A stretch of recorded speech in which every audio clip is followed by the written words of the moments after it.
Muy buenas tardes. Nuevamente, desde el Instituto de Investigaciones Sanitarias de la Seguridad Social, le damos la bienvenida a todos aquellos que de manera presencial y los que virtualmente están conectados.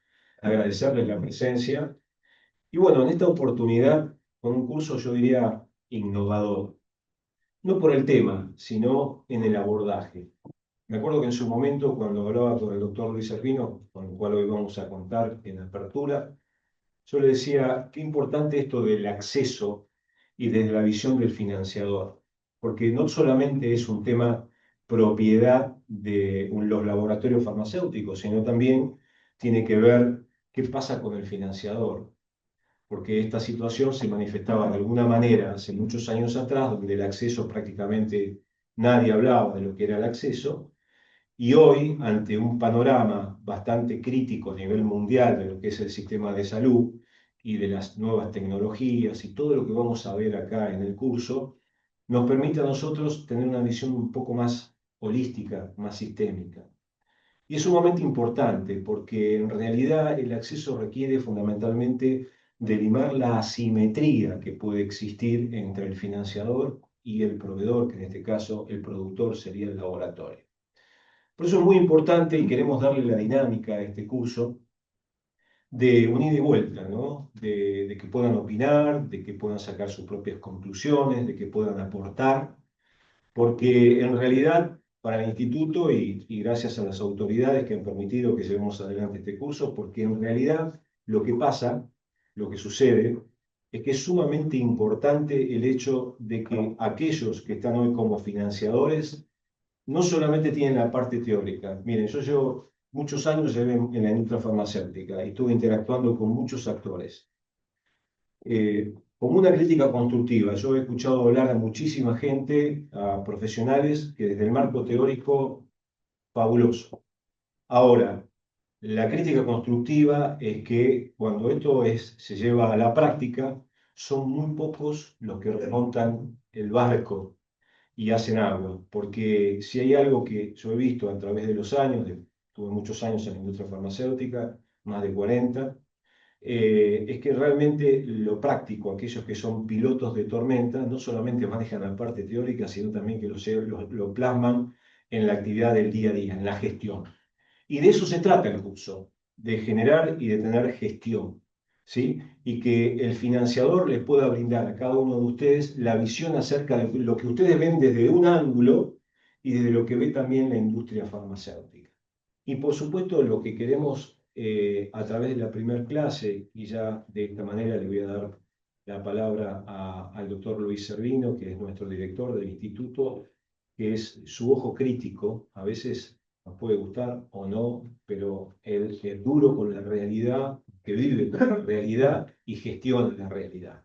Entonces, nos parece sumamente importante que nos brinde la posibilidad de mostrarnos cómo es el acceso dentro del mercado, de la salud, pero fundamentalmente con datos duros y con su reflexión que nos permite a cada uno de nosotros poder sacar conclusiones y movilizar todas las ideas y sacarnos un poquito del status quo que nos toca vivir a todos. Así que sin más, agradecerle a cada uno de ustedes, teniendo en cuenta lo que les comenté, le doy la palabra y la bienvenida al doctor Luis Servino.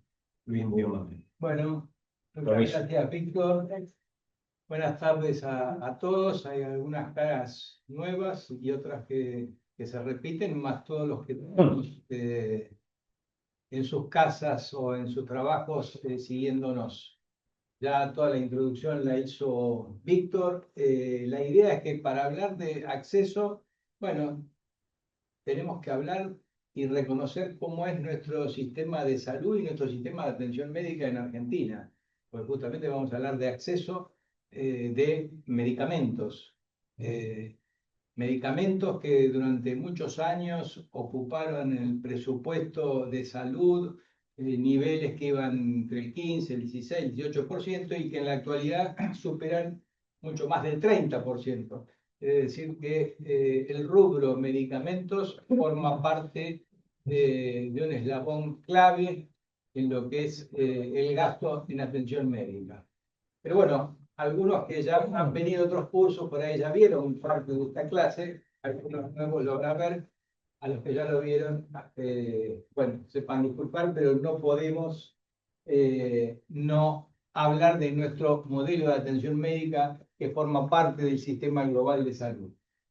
Y la idea, bueno, a medida que vayamos hablando, lo que vamos a tratar de irnos con la idea es si el modelo de atención médica que tenemos hoy en la Argentina es sustentable. ¿Sí? Para eso vamos a hacer un poquito de análisis y de historia. En primera instancia, el 100% de nuestra población en la Argentina tiene cobertura. ¿Cobertura de quién? Del sector público. Porque todos los segmentos de la población, los más ricos, los más pobres, todos pagan de alguna manera impuestos. Es decir, los más carenciados, bueno, lo que reciben de un plan o de los recursos que tengan, van cuando compran leche y pan a la familia, pagan el IVA.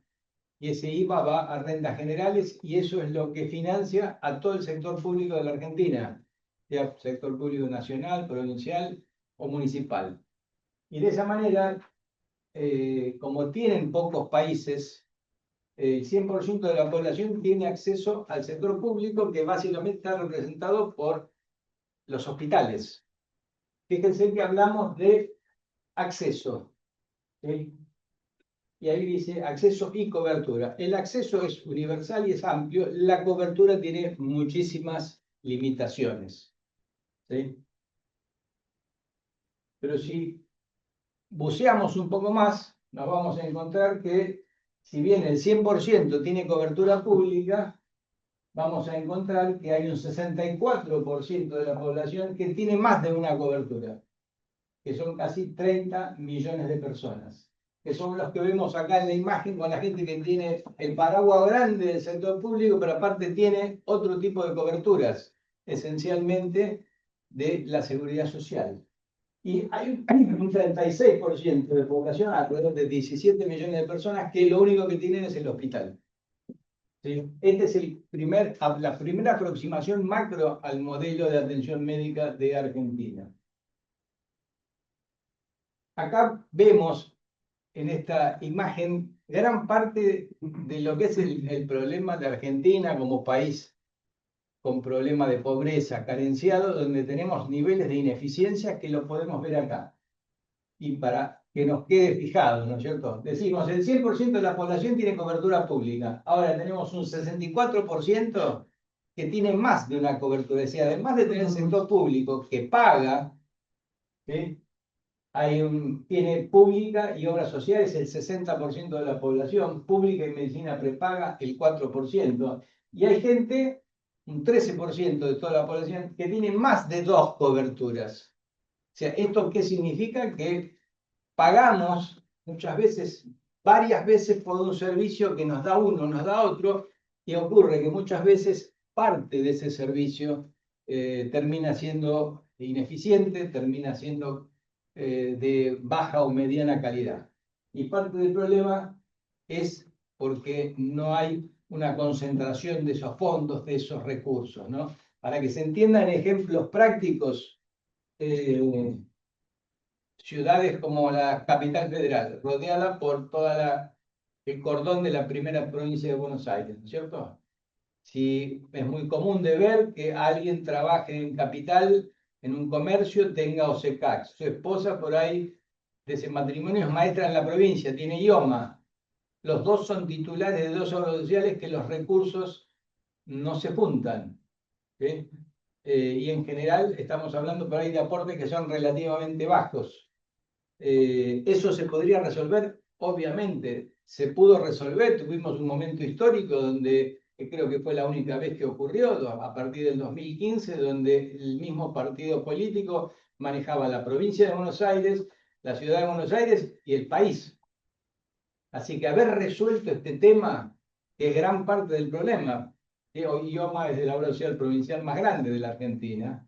Se podría haber resuelto no, sin ningún tipo de problema. Sin embargo, no se resolvió y seguimos teniendo gente que hace ese doble aporte. Pasa también en otras ciudades importantes del interior de obras sociales provinciales y nacionales, ¿sí? Porque esto mismo puede pasar en Córdoba, con alguien que sea maestro o sea policía en Córdoba, tiene la obra social provincial, y la otra parte de la familia tiene una obra social nacional.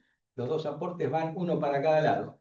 Y después cuando hay que atenderlo a ese paciente, como aporta poco, nadie le quiere dar la atención que necesita. ¿Sí? Esto es parte del problema y no se soluciona por falta de capacidad intelectual de la dirigencia o de interés político. No hay ninguna fuerza sobrenatural que impida que esto se pueda resolver. ¿Sí? Este es el mapa histórico de cómo estaban integrados los sectores en la Argentina. Esos 17 millones de personas que están acá en azul, que son las que tienen esencialmente sector público, que están financiados por rentas generales.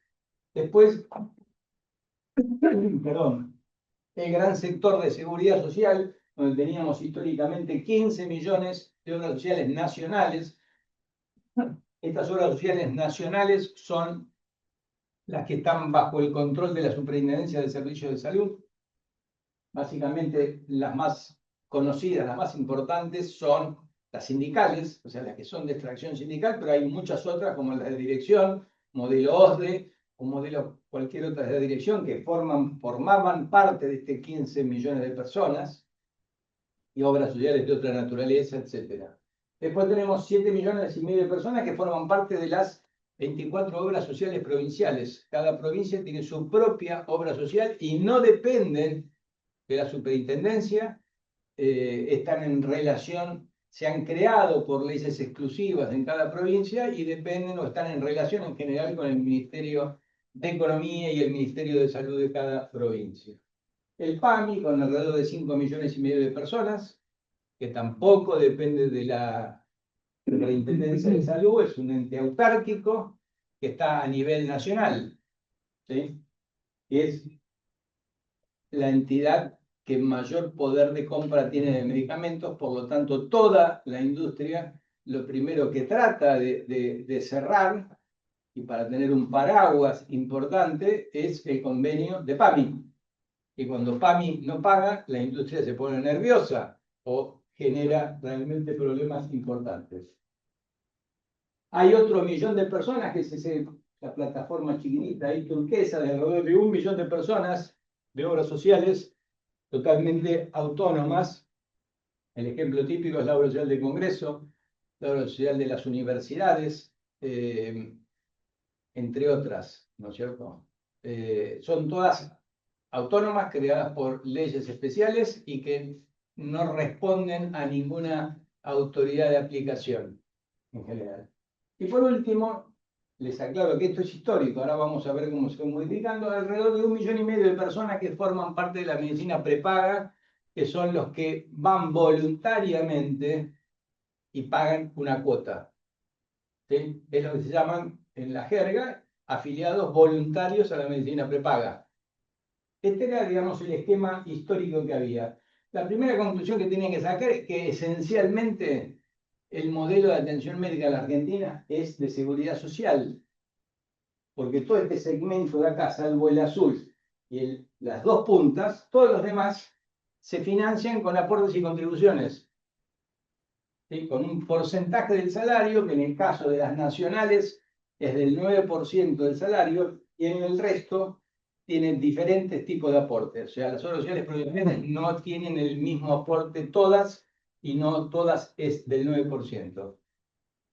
Y como además son obras sociales provinciales, tampoco tienen obligación de cumplir aquellas normas que surjan de leyes nacionales, por ejemplo, la ley de discapacidad. Por ejemplo, bien no es ley, pero fue un decreto, el decreto de cubrir el programa médico obligatorio. O sea que cada orden provincial lo interpreta como quiere y da lo que quiere y lo que puede. ¿Sí? Porque recuerden que Argentina es un país federal, por lo tanto la salud no está delegada a la nación. ¿Mm? A partir de la libre elección de obras sociales, en la década del 90, ustedes saben, esto es un hecho histórico que es importante, en la década del 90, el gobierno de Menem hubo un acuerdo importante con el Banco Mundial, le ofreció créditos para la reconversión de obras sociales, pero le puso algunas más que trabas, algunos condicionamientos realmente para entregar el dinero para reconvertir a las obras sociales que estaban sobrecargadas de personal, tenían deudas y todo, y ese requerimiento fue que hubiera libre elección. Libre elección entre las obras, entre ese 15 millones de personas que había en las obras sociales nacionales, que podían pasarse entre sí. Pero ¿qué pasó? De esos 15 millones que teníamos, ¿se acuerdan? En el esquema anterior, hoy nos encontramos, o en esta segunda etapa nos encontramos, que hubo casi 5 millones y medio de personas que por la libre elección fueron a formar como otro elemento que antes no existía, que es lo que yo llamé un modelo mixto. ¿Por qué? Porque esa gente que se fue de las obras sociales nacionales a buscar atención médica a otro lado, porque seguía existiendo su credencial de obra social y pertenecía a la obra social, el financiamiento generalmente era por el aporte y la contribución, el 9% de su salario, y por lo que terminaba pagando a la empresa de medicina prepaga a la cual iban esos aportes. ¿Sí? Entonces, este sector fue muy importante, fue lo que ustedes por ahí escucharon hablar alguna vez del famoso descreme que sufrieron las obras sociales. ¿Por qué? Porque se fueron de las obras sociales nacionales los más jóvenes, los que tenían mejores sueldos y los que no tenían carga de enfermedad. Quiere decir que acá los que se quedaron, este 9,5 millones de personas que se quedaron, bueno, son los grupos familiares numerosos que obviamente no podían ir a ningún otro lado. Si vamos a precios de hoy, ustedes calculen que un prepago más o menos medio sale alrededor de 150.000 pesos por persona. De la familia tipo son 600.000. O sea, para poder cubrirlo con aportes y contribuciones del 9%, la persona debería ganar 5 millones de pesos, 6 millones. O sea, ese tipo de personas ya se fueron hace mucho, ¿está? Que son los que formaron este sector. Este sector mixto, que formó lo que se llamó la triangulación, no cumplió con la idea inicial que tenía el Banco Mundial de decir, bueno, compitan entre las 290 o 300 obras sociales y que la gente vaya a la que le dé el mejor servicio. Hubo alrededor de 15 organizaciones, algunas más importantes que otras, con muy pocos afiliados. Por ahí el caso más paradigmático es una obra social que tenía en su momento 700 afiliados y llegó a tener 200.000. Que lo que hizo fue captar a la gente y automáticamente tener alrededor de 10 a 15 contratos con las principales empresas de medicina prepaga.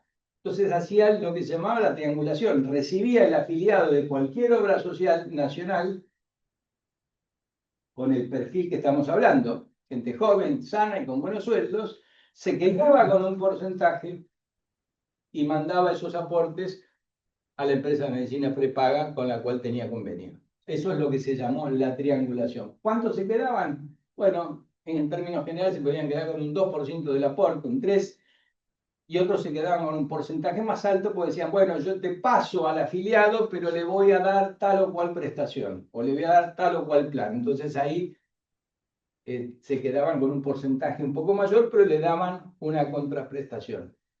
Si ese afiliado se quedaba sin trabajo y por lo tanto ya no existía más el aporte de la contribución, el prepago le decían, bueno, hasta acá llegó mi amor, no le damos más servicio, después de 3 meses de no aportar, el afiliado volvía a esa obra social que había triangulado y la obra social por ley le tiene que dar lo que se llama el distracto laboral, que es 3 meses de cobertura de un plan básico.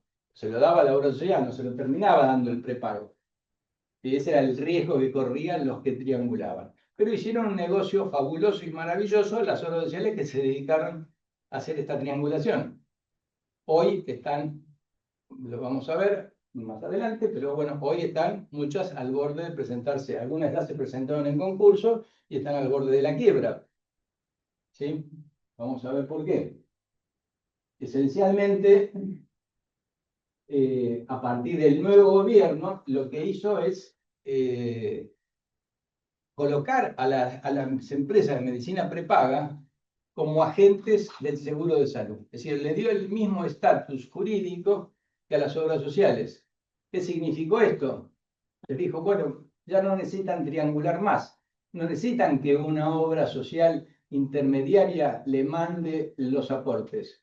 Ahora los pueden recibir ustedes directamente. Entonces ustedes fíjense que estos 5,5 millones ya ahora forman parte de las empresas de medicina prepaga. ¿Sí? El esquema, digamos, actual les diría que quedó más o menos de esta manera. Las obras sociales nacionales no siguen prácticamente creciendo o van a tender a disminuir porque aumentó el trabajo informal. Que son este crecimiento que puede haber depende exclusivamente de crecimiento de monotributistas porque no hay formación de trabajo en relación de dependencia formal, sino trabajo que la gente hace en forma independiente, que por lo tanto en su gran mayoría son monotributistas, que han ingresado al sistema de obras sociales, generando un problema bastante grave porque ingresaron aportando un nivel de recursos mucho más bajo que el promedio de las propias obras sociales. ¿Sí? Entonces, así es como está compuesto hoy el programa de la salud. Igualmente, no debemos perder de vista que este sector que está acá de medicina prepaga, salvo los grises de abajo, que son los voluntarios que pagan su cuota de bolsillo, porque son empresarios, porque viven de rentas o por lo que fueran, en realidad todo el sector, ¿cómo está bancado? Está bancado por aportes y contribuciones.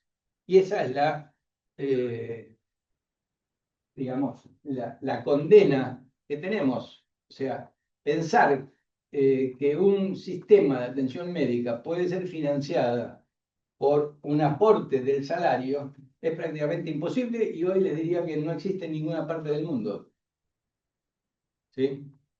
Ahora, ¿esto sirvió? Sí, obviamente, sirvió, pero esto es un modelo de seguridad social que se instala en la Argentina a partir de la década del 40, con un gobierno peronista, con un modelo que en el momento que se decide tener un modelo de seguridad social, había dos posibilidades en el mundo.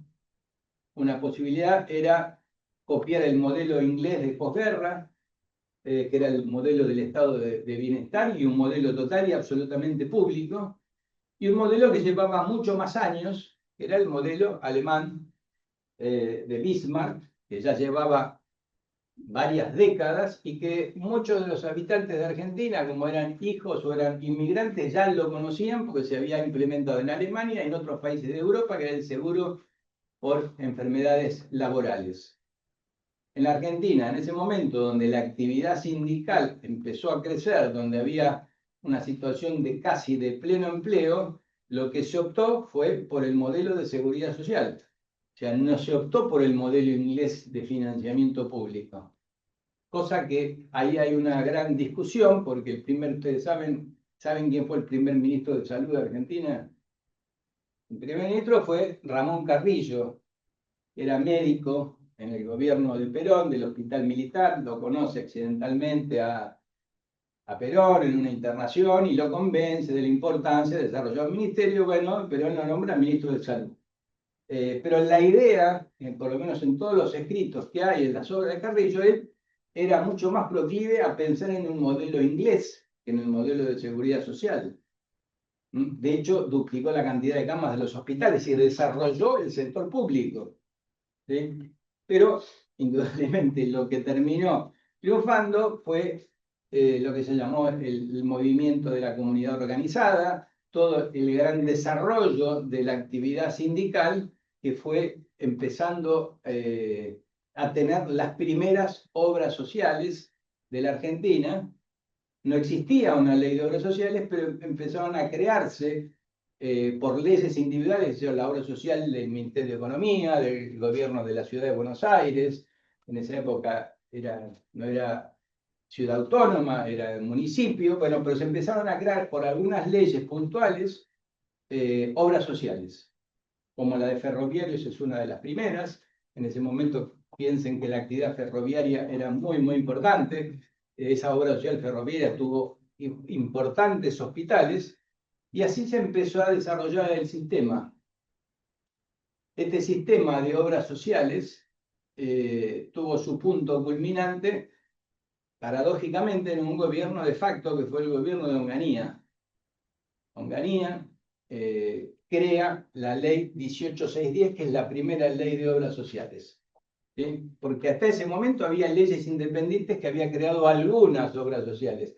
A partir de la ley 18610, ¿qué es lo que pasa? Se hace obligatorio a todo trabajador en relación de dependencia el descuento del aporte del trabajador y la contribución del empleador del 3 y el 6, del 9%, y el 70% de la población argentina en ese momento, en situaciones de pleno empleo, empieza a tener alguna de las 300 obras sociales que hubo en un momento.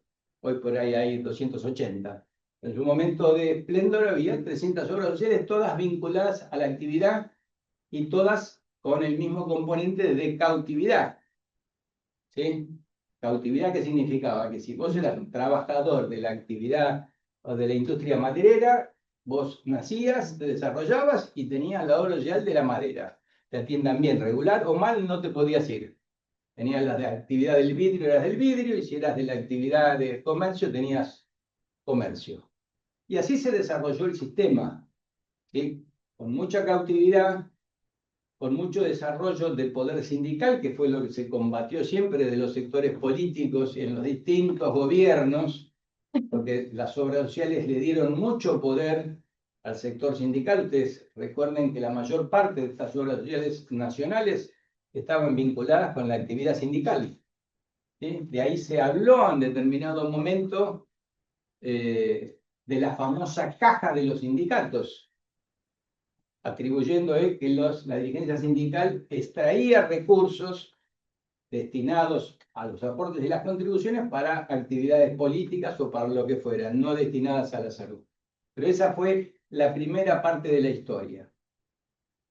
Como condimento político, para que no se olviden, uno podría pensar, bueno, pues la conducción o los gobiernos de facto siempre estuvieron en contra, supuestamente, de la dirigencia sindical.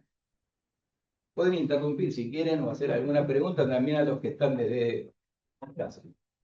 Entonces, la gran pregunta que se hacen es, ¿y por qué un gobierno de facto como el de Onganía le da a la dirigencia sindical ese famoso cheque simbólicamente? Fue la ley 18610. ¿Alguien sabe, se le ocurre por qué fue eso? Bueno, la respuesta es muy sencilla, la van a entender. Porque antes de que Onganía le diera la ley en un acuerdo con sectores sindicales muy importantes, sobre todo de la Unión Obrera Metalúrgica, con Bandor, que fue el dirigente metalúrgico de mayor importancia en ese momento, fue posterior a lo que conocemos como el Cordobazo. Por ahí los que son un poco más grandes lo recuerdan, los más jóvenes no. El Cordobazo fue un movimiento de explosión social en la ciudad de Córdoba, entre trabajadores, estudiantes, que sería el París del 68 argentino, poco simbólicamente fue ese Cordobazo, donde había mucho movimiento de izquierda, socialista, y de determinadas ramas de la izquierda. ¿Sí? Entonces, esa es un poco la razón por la cual Onganía, obviamente, gobierno militar, de facto, en épocas de la Guerra Fría, donde la lucha entre derecha e izquierda era muy importante, quería combatir esa situación. Y qué mejor que darle a representantes un poco de la política mucho más de derecha, que era la dirigencia sindical, para combatir todos esos movimientos de izquierda. Por eso Onganía les da a la dirigencia sindical como prenda de pago la ley, que los agranda, los genera realmente un movimiento de desarrollo muy importante, y además crea el PAMI. ¿Mm? sea, son dos grandes hitos que se logran en ese gobierno de facto. Lo crea una persona que fue muy famosa en la Argentina, se llamaba Manrique, Paco Manrique, Francisco Manrique, y fue una revolución para lo que fue acceso y cobertura para los mayores de 65 años que eran jubilados. Antes se atendían como podía, el PAMI tuvo una gran cantidad de recursos y realmente revolucionó la atención de los jubilados. Estamos hablando del fin de la década del 60, cuando estaba Onganía en el poder. Así que ese fue el germen de todo el desarrollo de lo que fueron las obras sociales. Pregunten, antes de pasar esto, si tienen alguna duda, pregúntenle, pero ya saben por qué se desarrollaron las obras sociales en la Argentina. ¿Sí? Antes de pasar a lo que sigue, desde ese momento en que se instaura la Ley de Obras Sociales, la primera, la 18610, después con el gobierno de Alfonsín, año 83, gana Alfonsín, se hace, a lo largo de su gobierno, se empieza a gestionar modificaciones en el status quo de las obras sociales, hasta que finalmente se hace una nueva Ley de Obras Sociales y de Seguro de Salud. En el gobierno de Alfonsín había una figura muy trascendente de la salud pública que se llamaba Aldo Neri, integrante del gobierno de Alfonsín, y crea la Ley de Obras Sociales actual, que es la 23660, y la Ley del Seguro Nacional de Salud, que es la 23661.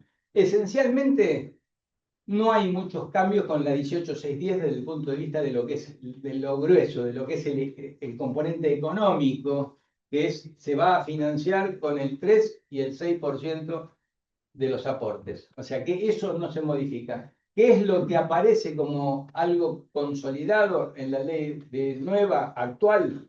La creación del Fondo Solidario de Redistribución. Porque decían, bueno, ese 9% que ingresa, el 15% no va a la obra social. El 15% va a formar parte de un fondo que el objetivo que tiene y que está escrito en la ley y que prácticamente nunca se cumplió, como la mayor parte de las cosas que están en las leyes en la Argentina, es que el 70% de ese fondo debería estar asignado a disminuir las inequidades entre las distintas obras sociales, más que inequidades, diferencias de ingresos, porque teníamos obras sociales de dirección, por ahí con salarios muy altos, y obras sociales como por ahí la más baja, la actividad rural, con salarios muy bajos. Entonces, si todos tenían que dar servicios, era muy difícil que uno pudiera dar con el mismo nivel de ingresos que una obra social de alto. O sea que fue como herramienta, era espectacular este fondo solidario, pero nunca se terminó de cubrir lo que decía en la ley, que el 70% de toda esa masa de plata, que es muy importante, debía destinarse a distribuirse entre las obras sociales de menos recursos para que todas alcanzaran más o menos un nivel adecuado de atención médica. ¿Sí? Eso prácticamente no se cumplió nunca. Y después, años posteriores, cuando se dicta la emergencia sanitaria, se termina de destruir eso, porque el gobierno de turno de ese momento, estábamos en emergencia sanitaria, ese aporte al fondo se lo queda el Tesoro y no se lo reparte a las obras sociales.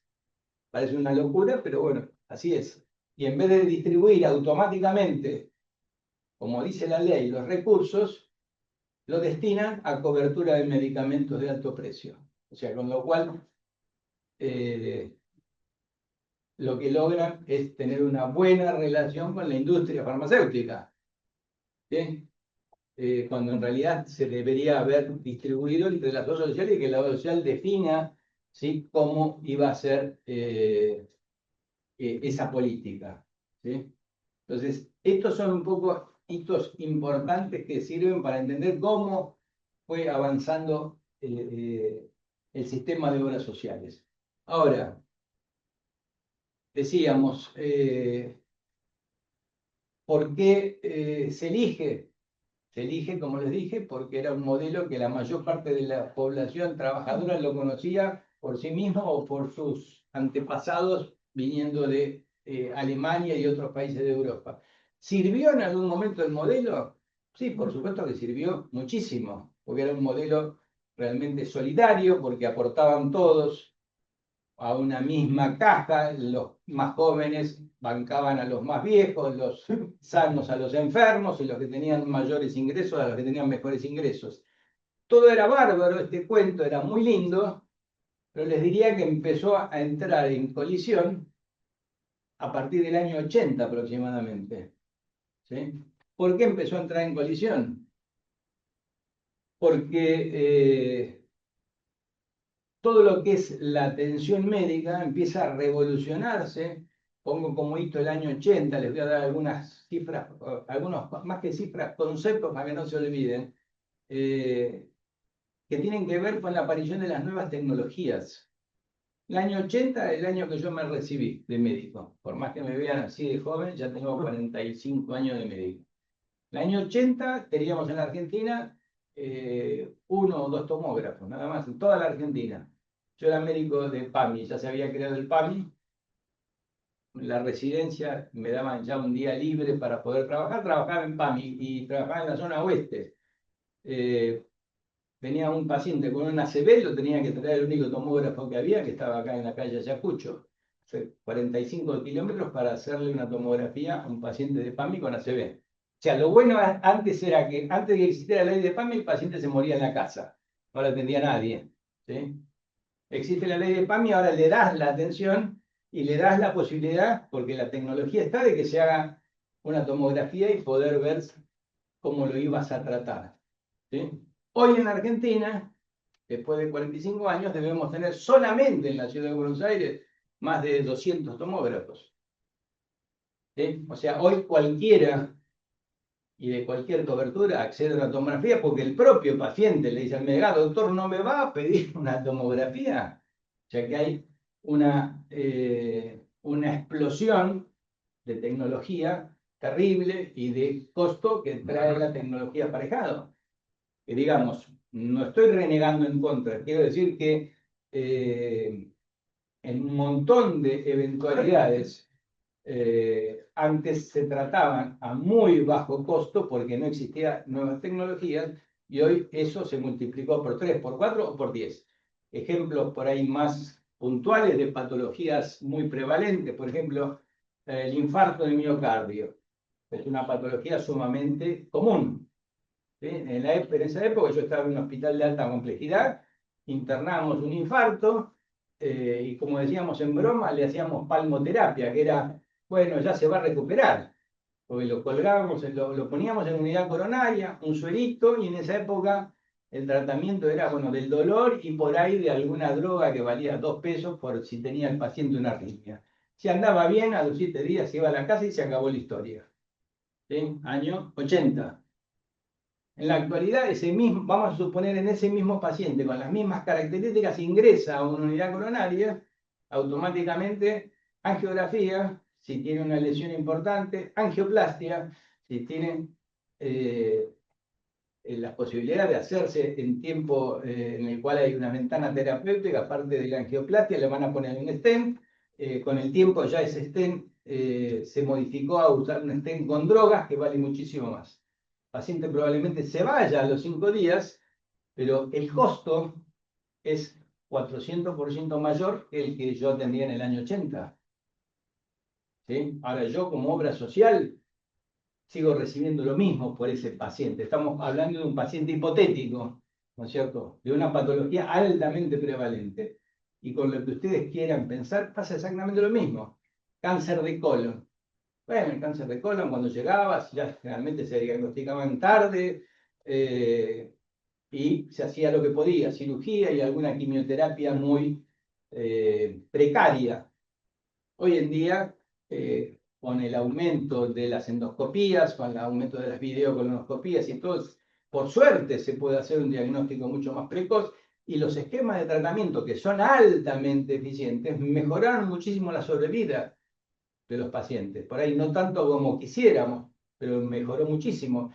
pero ¿tiene idea lo que aumentó el costo de ese mismo cáncer de colon del año 80 o antes a lo que sale ahora? De vuelta, con el mismo 9%. Entonces, y así podríamos sucesivamente seguir hablando y en el medio por ahí decir, bueno, pero antes si teníamos en el 80 que había nacido un chico con una atrofia medular espinal, pobrecito, a los 6 meses probablemente se moría. Hoy el chico, si es diagnosticado a tiempo, tiene un tratamiento que sale 2 millones de dólares. Con el mismo 9%. ¿Está? Entonces, eso, primero, el mundo se dio cuenta de que nosotros, en el mundo no existe, mundo estamos hablando del mundo desarrollado, no existe que la atención médica se financie con un 9% del aporte de un salario, a pesar de que tienen salarios mucho mejores que los nuestros. Nosotros tenemos un salario muy bajo y pretendemos que con ese 9% cubrir las tecnologías o el último grito de la moda de las tecnologías. Entonces, como ya les veo una cara de preocupación muy grande, antes de ir a prender el gas y que nos quedemos todos acá, hacemos un corte de 5 minutos y seguimos con la segunda parte. Vayan pensando en las preguntas que quieran hacer, si es que le quedó alguna pregunta.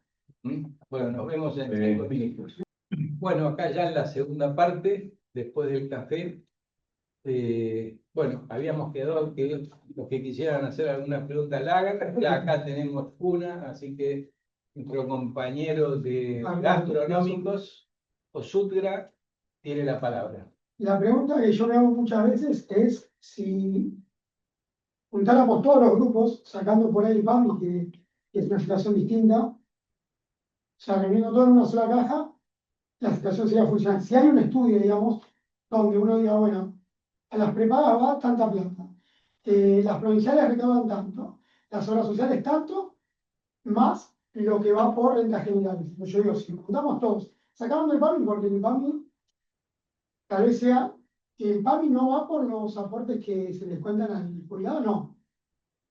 Ahora te comento cómo es el financiamiento del PAMI, pero termina la pregunta. La pregunta siempre es si juntando, sacando el PAMI y todo el resto de los grupos, o sea, todos los ingresos que hoy genuinamente se hacen, porque yo digo, hoy la prepaga factura pero no cobra, de todos los grupos, si juntáramos en una sola, o sea, es o todo público o todo privado. O sea, para no entrar en discusiones políticas. Es, si uno de los dos sistemas, yo creo que a medias aguas, siempre, las cosas generalmente no funcionan. Entonces, o todo el Estado o todo privado. Y vuelvo a lo mismo, con lo que hoy se aporta, de la forma que fuera, o se paga, sí sería sustentable. Perfecto. Bueno, es muy buena pregunta, pero bueno, en otra época te dirían, usted señor es revolucionario, usted quiere cambiar el modelo de atención médica, y qué razón que tiene, porque este modelo que tenemos, estamos, como decíamos antes, en un fin de ciclo y no va más. Entonces, no va más por, lo explicamos antes, porque con un 9% de un aporte no podemos financiar la oferta que hay hoy de tecnología médica, que por suerte existe. O sea, no vayan a pensar que yo estoy en contra de la tecnología médica. Muchos somos sobrevivientes gracias a que hay una tecnología que en su momento nos salvó o nos salvará la vida. ¿Está? Así que no podemos tapar con el sol con la mano. Acá el problema no es la tecnología médica, es que tenemos un sistema obsoleto para financiarla. Entonces, como dice el presidente, no hay plata, lo cual es verdad. La verdad que hay muy pocos recursos en una Argentina empobrecida. Lo que vos estás planteando es una cosa totalmente lógica, que no hace falta hacer ningún estudio para decir que si nosotros juntamos masa crítica, que es uno de los conceptos esenciales de los aseguramientos, o sea, vos reducís muchísimo el riesgo, si en vez de tener 300 obras sociales como tenemos, tuvieras 20, ¿está? O más aún, si transformamos realmente, como dice la Constitución, el sistema en un sistema federal, ¿sí? En el cual todos estos recursos estén mancomunados, ya sea el recurso del sector público, de la obra social provincial y de las obras sociales nacionales, aún el del PAMI, en entidades que sean las que le den el servicio a toda esa población. ¿Por qué digo provincial? Primero porque es lo que dice la Constitución, que muchas veces miramos para otro lado. La Argentina es federal y nadie quiere, de alguna manera, aceptar esa situación. Entonces, claro, las obras sociales, bueno, las de ustedes están en Avenida de Mayo y 9 de Julio, otras estarán en el microcentro, pero de golpe te encontrás que le tenés que dar atención a un tipo que está en el Chaco.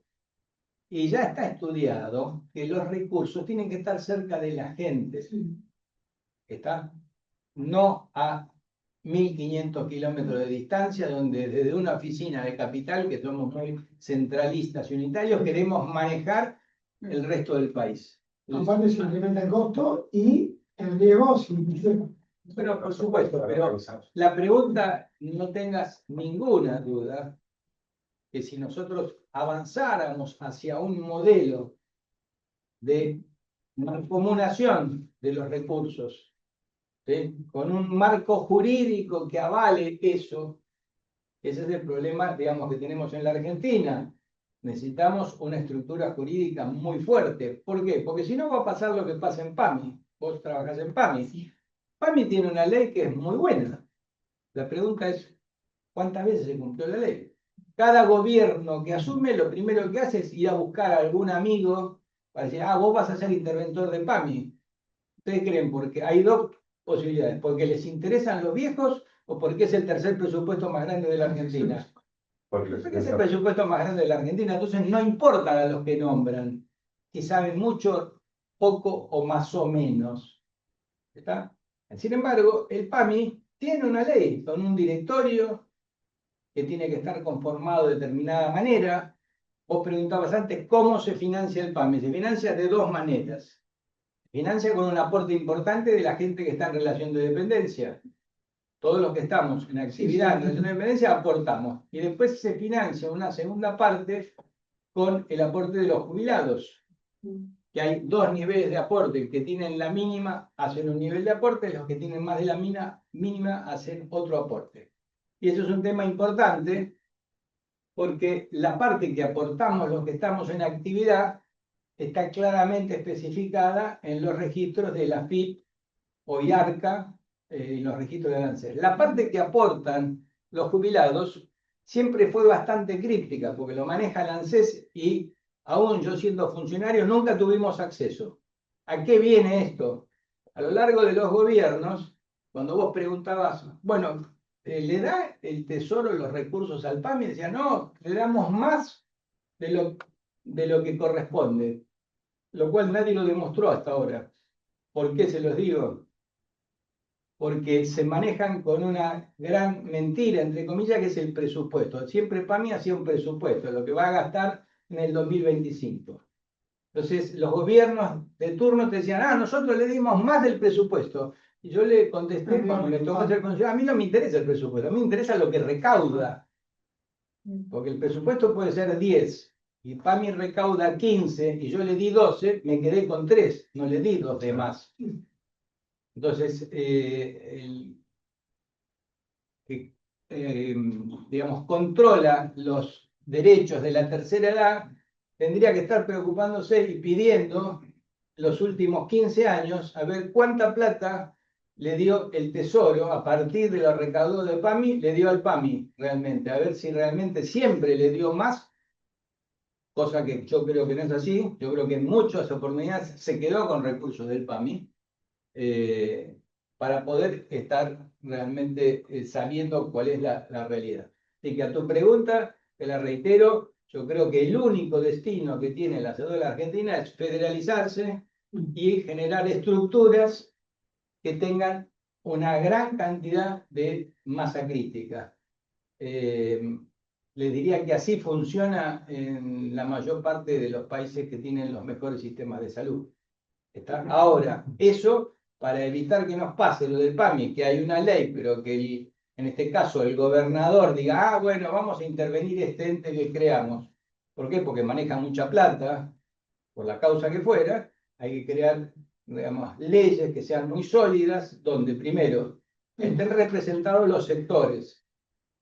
y vamos a incluir obras sociales provinciales, nacionales, el PAMI es representante de todos los sectores, funcionarios idóneos y de carrera, y que los recursos no puedan ser manoteados por el Ministerio de Economía de cada provincia, y que los funcionarios no puedan ser removidos salvo que haya una causa judicial realmente con sentencia, y que todo el control sea de auditoría general para generar mecanismos de transparencia, porque si no tampoco va a funcionar eso. Nosotros, como dice un amigo, podemos incendiar la Patagonia sin fósforos. O sea, podemos tener un esquema ideal como el que vos planteás, que yo lo comparto totalmente, pero que si no tenemos una estructura de control y una estructura realmente que haga que estos recursos son intocables, o sea, nos va a pasar lo que pasa con el PAMI. Vienen los gobiernos, lo primero que hacen es, che, ¿quién vamos a poner en el PAMI? En vez de pensar qué dice la ley, ¿por qué no cumplimos la ley? Que se cumplió en muy pocos años estuvo cumpliéndose la ley, y el PAMI estaba mejor que ahora, cuando se cumplía la ley. ¿Qué años? Y, por ejemplo, cuando estaba una persona que fue sacada del esquema político, que fue Matilde Menéndez, ella se cumplía la ley en ese momento. Y se hizo el gran acuerdo con medicamentos, donde los pacientes tuvieron acceso realmente revolucionario a todos los medicamentos, por ejemplo. Pero por razones políticas es una figura que quedó ahí total y absolutamente opacada, ¿no? Pero fue una persona que hizo mucho por el tema, por el PAC. Bueno, sigamos con él. ¿Hay alguna otra pregunta? Bueno, sigamos entonces. Esto es un poco lo que decíamos, ¿no?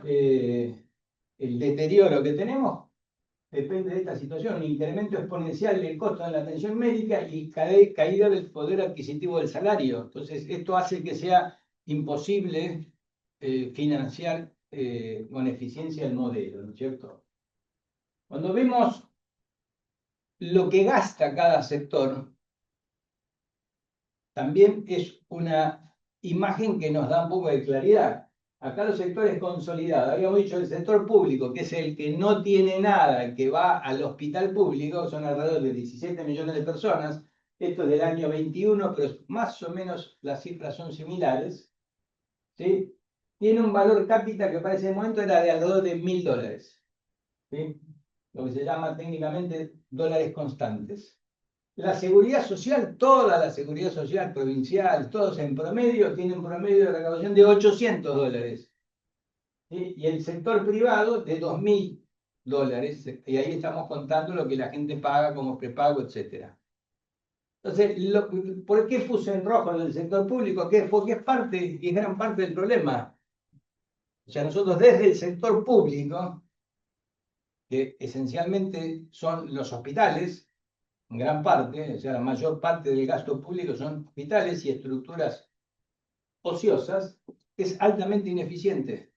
Es parte del problema. Si nosotros no transformamos los hospitales, que es verdad, le dan un acceso muy rápido, pero con una cobertura muy limitada. Hasta hace muy poco tiempo, vos vivías en la provincia de Buenos Aires. El ejemplo que les di antes del infarto, y te trataban como en la época como en el año 80. ¿Cuántos hospitales de la provincia tienen un servicio de hemodinamia a las 24 horas? Me refiero a hospitales de alta complejidad, que puedan hacer una hemodinamia, una angioplastia y tratarla como se trata hoy un paciente en el 2025. Muy pocos, ¿sí? Entonces, parte del problema es que hay que transformar el funcionamiento hospitalario, hacerlo eficiente. ¿Eso significa que hay que echar a alguien? No. Significa que tenemos que hacerlo eficiente. Aún en los hospitales de la ciudad de Buenos Aires, que es el distrito más rico de la Argentina, con 34 hospitales, debe tener alrededor de 5 o 6 médicos por cada enfermera. En el mundo es al revés. Hay 5 o 6 enfermeras por cada médico. Y el gasto que se gasta en hospitales es altísimo para cubrir a la población sin cobertura de la ciudad de Buenos Aires. Entonces, ¿sirve el hospital así? No, no sirve. Ese es el eterno problema de nuestro modelo, que subsidia a la oferta. O sea, subsidiar la oferta es subsidiar a los hospitales, a los funcionarios y a los médicos de los hospitales, cuando en realidad la salud debe subsidiar la necesidad de la gente, no subsidiar a la capacidad instalada que tengo. ¿Está? Porque ustedes recuerden que la clase política, que no le da mucha bola a la salud, porque en las estadísticas la salud siempre está en séptimo, octavo lugar, la gente tiene otras prioridades. Por lo tanto, la clase política tampoco le da mucha bolilla, y cualquier dirigente político, si se tiene que hacer algo, jamás lo van a ver atenderse en un hospital. ¿Está? Van, se les cae, uno los da vuelta y se les caen de 2 de para arriba los mejores carnets de los prepagos. Entonces, el hospital es para los pobres, eso ya lo asumen. Y además es ineficiente. Y se pasa a las 12 del mediodía y ya no encontrás nadie en los servicios. Entonces, eso hay que eliminarlo por completo, habrá que adaptarlo a las nuevas necesidades y tener un hospital que produzca y que cobre por lo que produce, y que los médicos tengan buen sueldo. No como dicen hoy, los médicos hacemos como que trabajamos y el gobierno hace como que nos paga. Ese es el resumen de la realidad. Eso hay que darlo vuelta. ¿Cuánto puede llevar eso? Y no menos de 10, 12, 15 años en revertir esa situación que la venimos arrastrando. Este es un concepto que es clave. Que parte del problema es que tenemos un sector público ineficiente. ¿Sí?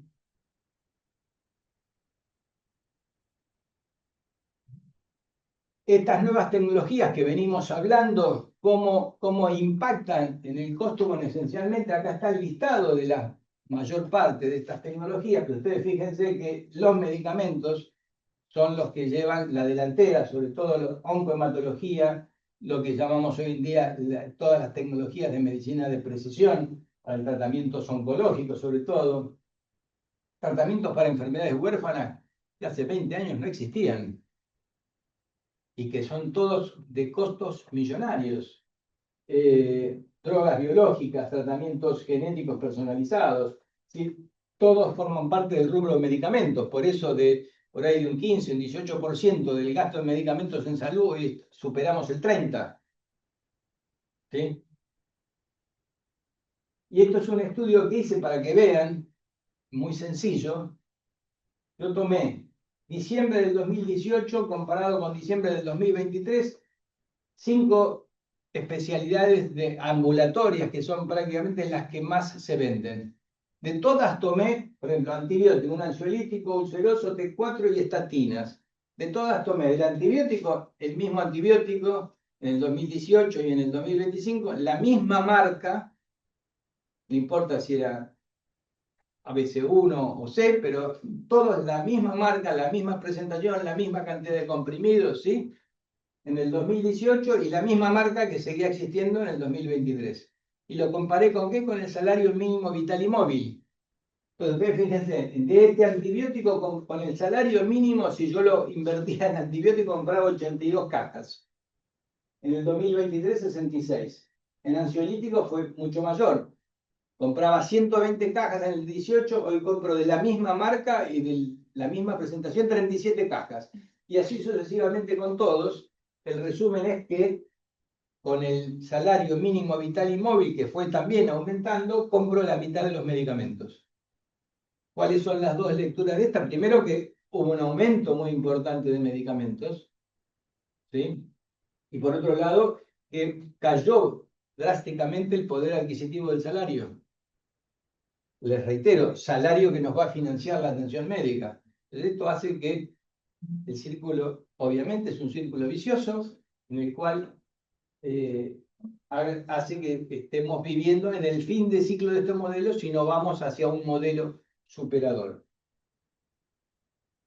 Por otro lado, estos medicamentos que en general se desarrollan en Estados Unidos, en Europa, para tomar el ejemplo de Estados Unidos, en 10 años se aprobaron 483 nuevos medicamentos, ¿sí? Pero de los cuales el 51% fueron para enfermedades poco frecuentes, enfermedades raras, enfermedades huérfanas, ¿sí? ¿Qué tiene esto como particular? Que todos estos medicamentos, aparte de ser para enfermedades muy poco frecuentes o poco frecuentes, salen al mercado con altísimo costo. Claro. Entonces, esto genera un grave problema porque nadie le quiere sacar el derecho a un paciente a ser tratado con estos medicamentos. El problema es que hay una colisión entre el derecho individual y el derecho colectivo.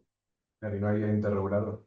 Porque si yo tengo que tratar a un paciente, el tratamiento me sale 2 millones de dólares, como sale el Zolgensma para la atrofia medular espinal, la pregunta es, o la pregunta que deberíamos hacernos es, ¿qué dejo de hacer en un país donde los recursos son limitados?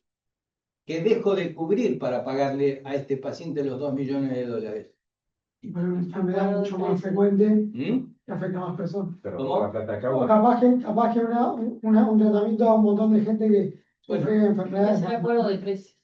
Bueno, pero por eso, a ver, para redondear la idea, el mercado de la salud es un mercado inextensible, es un mercado finito. Esto conceptualmente es lo que se llama costo de oportunidad. Lo que yo gasto, esos 2 millones de dólares que yo gasto, más allá que hagan, vos puedes hacer un acuerdo de precios que en vez de 2 millones te salga 1.500.000, sería un acuerdo bárbaro. 1.200.000 sería un acuerdo bárbaro. Te repito ahora, hiciste el acuerdo, lo pagás 1.200.000.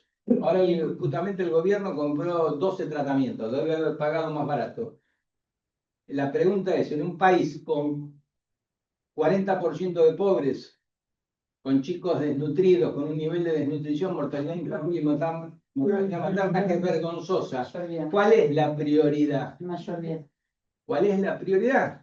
¿Quién define sí, sí. dónde yo voy a invertir ese millón de dólares en un solo paciente versus lo que puedo salvar con otra cosa? Ese nivel de prioridades no lo puede resolver. Obviamente, vos sos el padre o la madre de uno de estos chicos, querés que tenga el tratamiento, vos te pones en el rol de médico, querés darle, indicarle al paciente el tratamiento, por lo tanto, ni el médico ni la familia lo puede resolver. Entonces, esto debe resolverse a otro nivel, como lo hacen los países desarrollados, no en la Argentina, que lo termina resolviendo un juez. Claro. No, esto lo debe resolver el Congreso, que es el que debe fijar las prioridades. Lo que pasa es que ese es el problema que tienen las obras sociales. Después te ponen un amparo y ya no tenés que pagar y no te da. Esa es otra instancia, pero lo que quiero decir es que ejemplos como este tenemos un montón. Si bien hubo un avance en el nuevo Código Civil que se promulgó hace pocos años, donde dice que ningún derecho individual puede colisionar sobre un derecho colectivo, ¿está? Cuando acá hablamos de que un grupo muy chico está consumiendo recursos y nadie pone un orden sobre eso, es porque, y esto lo denuncié en el Congreso cuando me llamaron a discutir de la ley de agencia de evaluación de tecnología este año, me llamaron porque yo presenté el primer proyecto hace 10 años. Eso hubiese estado genial. Cuando yo fui a presentar el proyecto, fui ahora, antes que me dieran la palabra, habló una mujer que era representante de un grupo de enfermedades raras, diciendo que ella la bancaba la industria farmacéutica y quería defender los derechos de sus asociados, digamos, ¿cierto? Lo cual me parece bárbaro que en democracia cada cual defienda su cuota de interés. Yo lo que le dije es, bueno, que la felicitaba a la señora que defendía eso. La pregunta que me hacía es, ¿quién defendía a los desnutridos y a los pibes que están en el noreste, en el NEA, que se mueren por diarrea y enfermedades de la edad media? ¿Quién los defendía? ¿Ah? Digamos, eso es lo que nadie se pregunta ni nadie define. Es decir, no, mira, tenemos que tener un listado de prioridades. Probablemente tendremos que tener un recurso, un fondo que debe ser de financiamiento público del Estado, no ni de las obras sociales ni de los prepagos, porque nadie con seriedad puede hacer un presupuesto para cubrir este tipo de situaciones. Son imposibles actuarialmente de poder financiarlas. Por eso, a ver, ¿cómo hacen de vuelta los países desarrollados que tienen la mejor salud? Son de financiamiento público estos medicamentos para todos sus habitantes. Acá deberíamos hacer lo mismo, no se hace. Con lo cual entonces se genera otra terrible injusticia, que es seguir manteniendo los desnutridos y los niveles de mortalidad infantil y materna altos. Total, eso no los defiende nadie, a eso no lo ve nadie. En cambio, 3 chicos con este problema, van los padres, se encadenan en el Congreso y salen todos los días en la tapa de los diarios.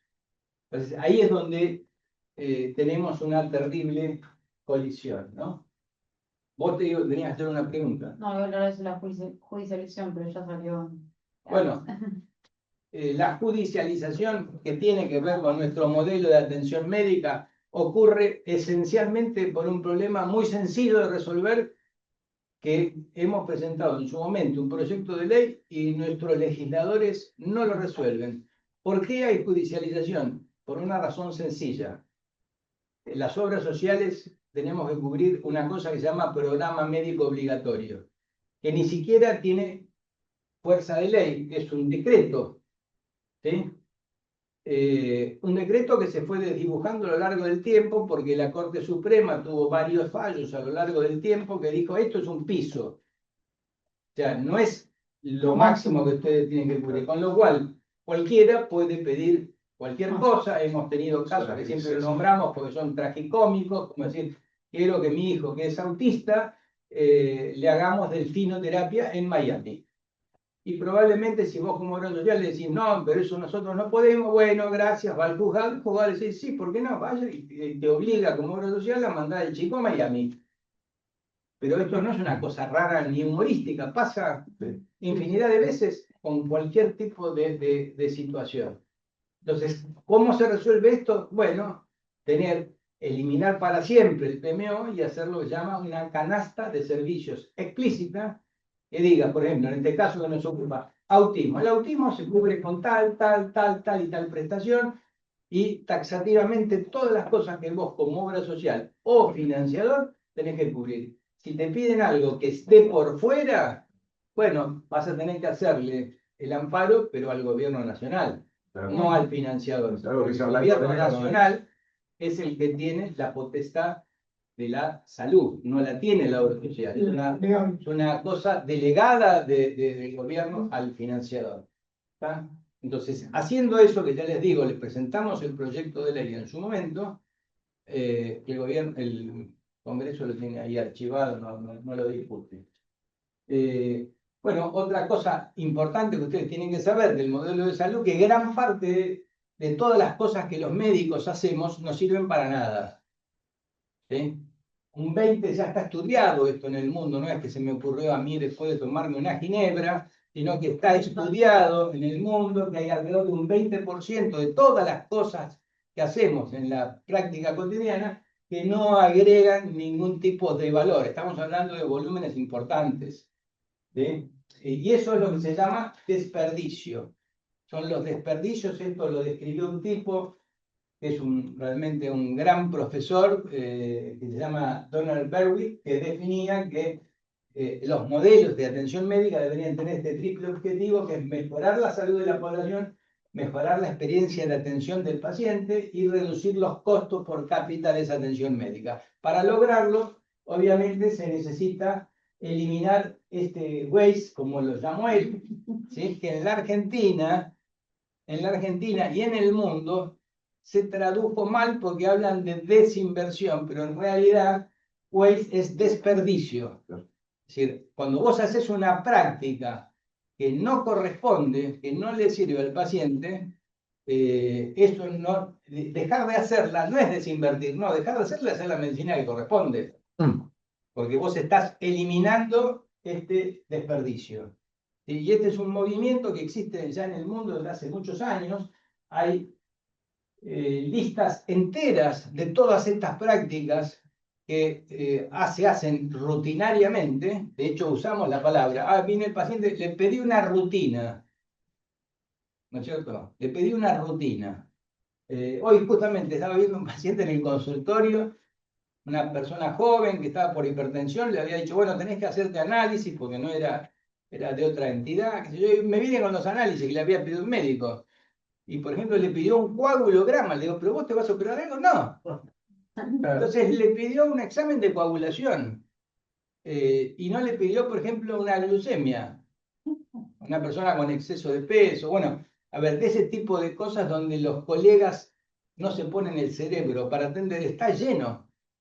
Entonces pide un estudio que no sirve, no le pide una cosa básica, como es tener una glucemia de una persona con exceso de peso que por ahí podría tener alguna situación de prediabetes, etc. Bueno, como eso tenemos todos los días en la práctica médica, infinidad de prestaciones. Disculpe, el desperdicio también se podría eliminar con la implementación de la historia clínica digital, ¿no? Que haya una intercomunicación, porque pasa muchas veces que se repiten patrones, mandan un estudio, ingresan a otro lugar, otra vez el estudio y así sucesivamente. Bueno, obviamente toda la digitalización va a tender a reducir esto, pero no, la digitalización no reduce la estupidez humana, Claro.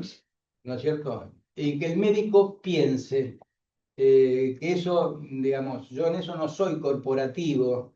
Recuerdo las palabras que decía una persona que fue un gran médico, hoy retirado, que era Caín Echeverri, cuando le preguntaban, ¿qué opina de los médicos que manejan taxis? ¿No? Porque el salario no es bueno. Y él dijo, no, a mí no me preocupan los médicos que manejan taxis, me preocupan los médicos que atienden pacientes. Porque si a vos no te gusta lo que cobras, no podés porque cobras mal atender mal. Entonces ahí tenemos un gran problema que en los últimos años se está cada vez agravando, ¿no? El médico, como me decían a mí en la residencia, ¿te pusiste el cerebro antes de operar? O sea, los médicos hoy atienden automáticamente, no revisan a los pacientes, ni siquiera le toman la presión a los pacientes. Con lo cual, y hay alrededor de un 20% de estudios, de análisis que nunca se retiran del laboratorio, ¿no? Entonces, obviamente, la digitalización va a ser un elemento importante para reducir este tipo de agujeros negros que existen, pero no lo va a resolver si no cambiamos la mentalidad de los que estamos del otro lado del mostrador. Pero la raíz. Exactamente. Bueno, este es otro concepto que también hoy está muy en boga, que es la medicina basada en valor. Esto en realidad es todo un desarrollo de la industria farmacéutica, hablar del valor. Es una cosa que tiende mucho más a la individualidad que a la colectividad de los beneficios que el sistema de salud tiene que dar, ¿no es cierto? Por eso, toda esta movida de los últimos años de la medicina basada en valor tiene algunos puntos de conflicto, ¿no? Uno de ellos es que colisiona del derecho individual con el derecho colectivo, es el ejemplo que pusimos antes. Obviamente, si vos tenés tu hijo con AME, vas a ver que es un valor bárbaro que tener una medicación que lo cura, pero los otros que no van a recibir por falta de recursos toda esa plata, van a estar gritando, ¿no? Por otro lado, la atención sanitaria basada en valor consiste en vincular cuánto dinero se gasta en atención sanitaria en programas o servicios a lo largo del recorrido del paciente hacia los resultados que más le importan al paciente, en lugar de centrarse en la cantidad de servicios o aspectos específicos de procesos y productos. O sea, se centra en el paciente. De vuelta, es un concepto total y absolutamente individualista.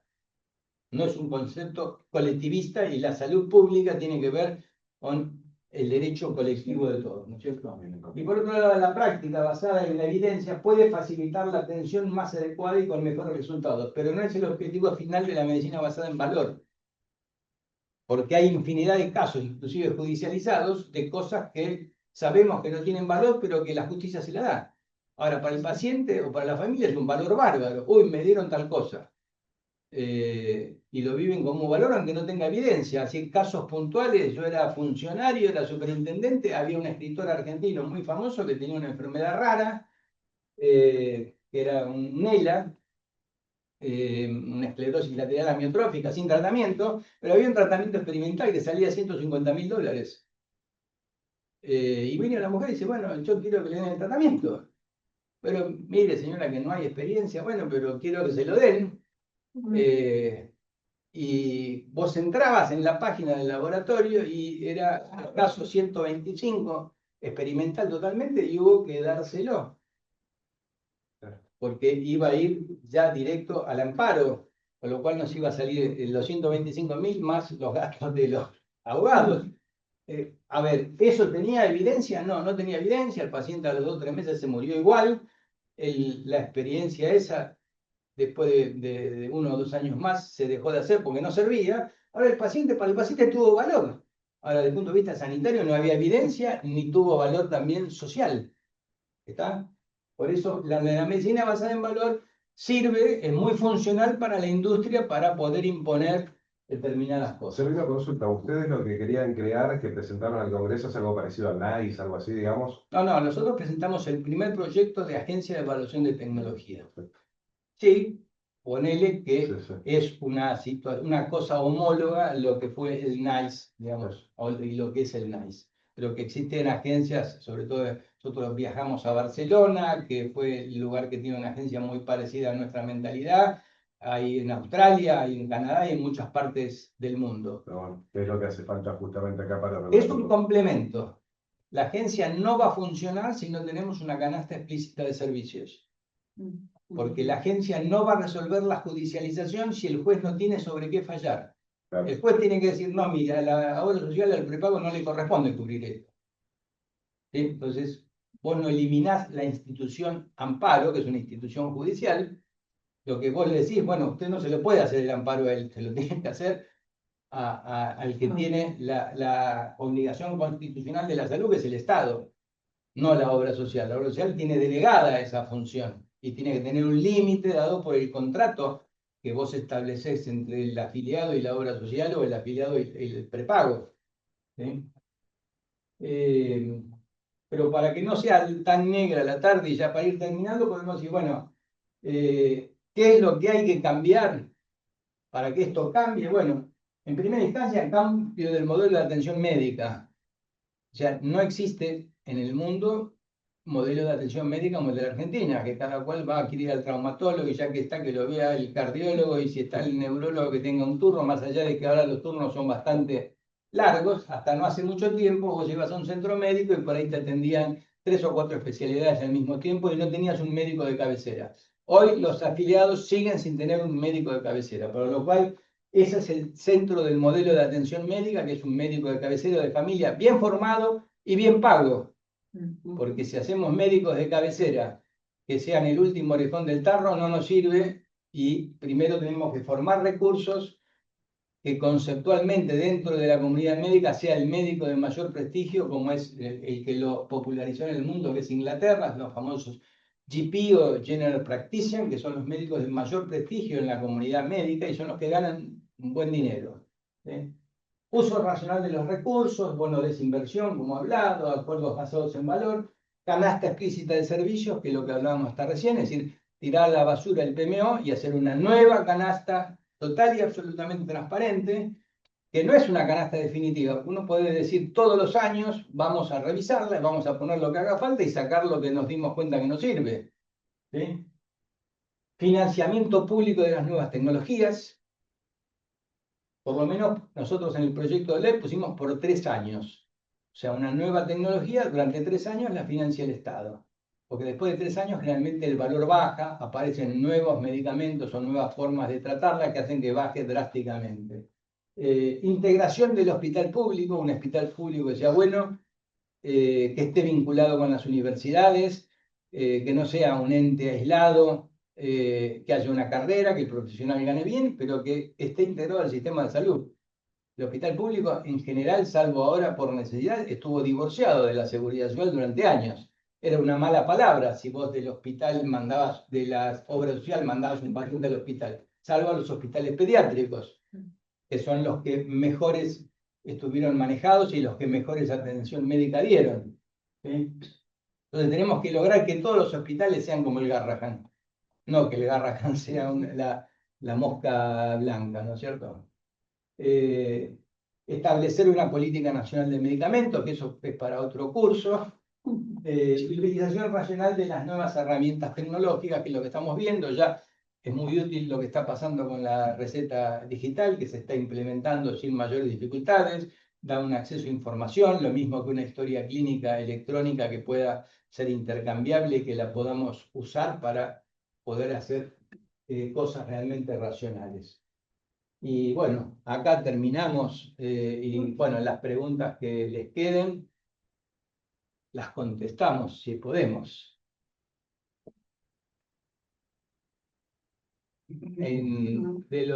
No.